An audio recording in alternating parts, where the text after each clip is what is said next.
এতিয়া ৰাতিপুৱা আমি সাজু হৈছোঁ ওলাই যাবলৈ আৰু আমি আজি এই অঞ্চলখিনি ভ্ৰমণ কৰিম কাৰণ বিপুৰীয়া এইবাৰ অলপ কমপ্লেক্স হৈ গৈছে যিহেতুকে ভূপেন বৰা বিজেপুৰলৈ গমন কৰাৰ পিছত এই ঠাইডোখৰৰ সমীকৰণ অলপ সলনি হৈ গৈছে সেয়েহে ইয়াতে বৰ্তমান 50-50 পৰিস্থিতি এটা আছে যিমানবোৰ আমি ঘূৰি গম পাইছোঁ আজি পুনৰ আমি বিপুৰীয়া নাৰায়ণপুৰ লখিমপুৰৰ ফালেও আমি গৈ পিনে চাম আশা কৰোঁ এটা সঠিক সমীক্ষা আমি ল'বলৈ আমি পাম বুলি আমি আশা কৰিছোঁ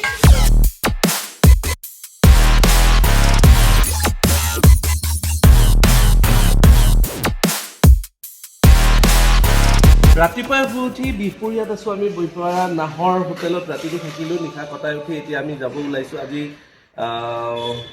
নৰেন্দ্ৰ মোদী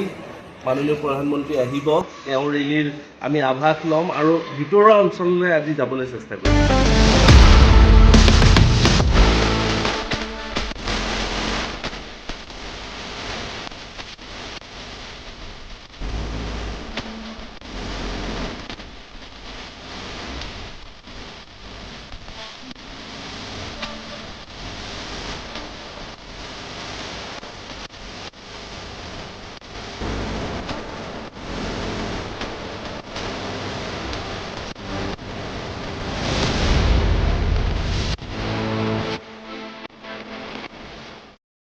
বৰ্তমান আমি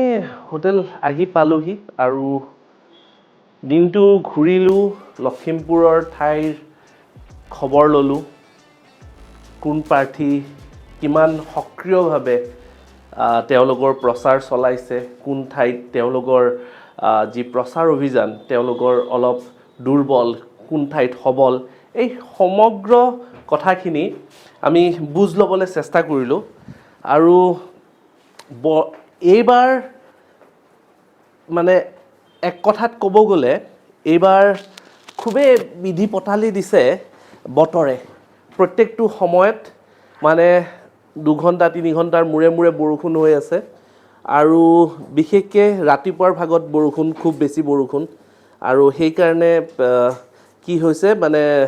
কেম্পেইনিঙত ওলাই যোৱাৰ এটা বিৰাট অসুবিধাৰ সৃষ্টি হৈছে তথাপিও বহুসকলে সেইটোক নেওচি আগবাঢ়ি যোৱা দেখিলোঁ আৰু ইয়াতেও তাৰে বিপৰীত ছবি নহয় খুবেই কষ্ট কৰিছে 2 গৰাকী প্ৰাৰ্থীয়ে খুব কষ্ট কৰিছে চাওঁ সমীক্ষাই কি কয় কেনেকৈ কোন দিশে আগবাঢ়ে আৰু কোনে শেষৰ বিজয়ৰ হাঁহি মাৰে